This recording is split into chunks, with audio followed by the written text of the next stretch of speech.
All right, today we are wrapping up. This is our last section of notes on functions, and we're going to talk about where two linear functions cross, or their point of intersection. I'm going to show you two different methods on how to do this, the first one being graphing. And then on your test, you can choose which one you want to use. On your homework, I'm going to have you practicing both so you get familiar with both, but you really only have to get good at one, or you can use the one you prefer. So I want you to title your notes point of intersection and cut and paste in a blank graph, as well as write these two equations down. So essentially your paper should look just like mine, and then after it's set up, you can unpause and graph the lines with me. So for this first method, graphing, we're just going to graph both lines and see where they cross. So this top line has an intercept of -4, so that's where we're going to start, on -4. And then its slope is 1. If there's no number here, there's an invisible 1. So we're going to go up 1, right 1. Hopefully, you're good at graphing. We've been doing it for a while. If you can graph, today should be easy. All right, so there's our first line. Then I'm going to graph my second line. This one starts at +1, and our slope is -4. So we're going down 4, right 1. Down 4, right 1.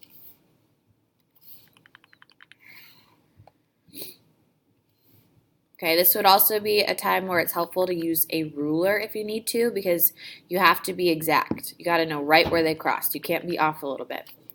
So on this one, they cross at the point 1, -3. Okay, in your ordered pair, when you write them, it's always x and then y. In this case, our x value is 1. Our y value is -3. Okay, so this is your answer. They're going to be ordered pairs today. That's where they cross. Okay, we're going to try another example. So again, I want you to set up your paper so it looks just like mine. And then when you're ready, you can unpause. So for this first equation, we're going to start at +6.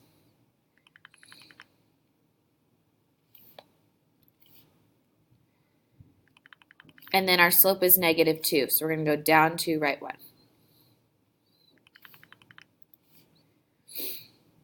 Okay, so you're going to make your line. Again, I highly suggest you use a ruler today.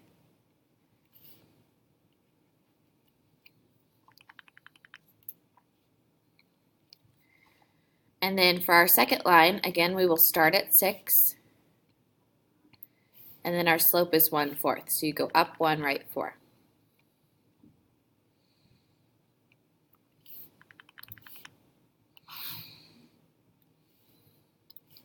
Okay. These two lines cross right here. And that is the ordered pair 0, 6. Okay. X and then Y. Okay, so that's your graphing method. And if you're good at graphing, it should be pretty easy. If you prefer working with equations over working with a picture, then method number 2, substitution, might be easier for you. Okay. Again, I'm going to have you practice both on your homework, but on your test, you can choose which one you want to use. Okay. So substitution, you have your two lines, and since they're both equal to y, we can set them equal to each other. We're going to take one and substitute it in for the other. Okay, so you're just taking my top line and setting it equal to my bottom line. Okay, and then we're back to solving equations, that very first unit we did this year. So I want to get my x's together on one side and my constants together on the other. So I'm going to go ahead and move this -x by adding 1x to both sides. So then we have 5 equals 2x plus 1x is 3x. And now I have a two-step equation. So from here, I would add 4 to both sides. So we get 9 equals 3x, and divide by 3. So x equals 3. Now, I still need to find y for my ordered pair. I don't know what that is yet. So to find that, I can plug 3 back into either equation. So let's say I plug it back in here. I'll have negative 3 plus 5. That equals 2. So my y coordinate is 2, and this is my final answer. Okay, it doesn't matter which one you plug it in. If I plugged it in here, 2 times 3 is 6. 6 minus 4 is 2. You should get 2 no matter which one you use. Okay, so you just pick one to use. All right, so we'll do another example of this one, of this type. This time we have y equals 2x plus 2 and y equals negative 1/2 x plus 7.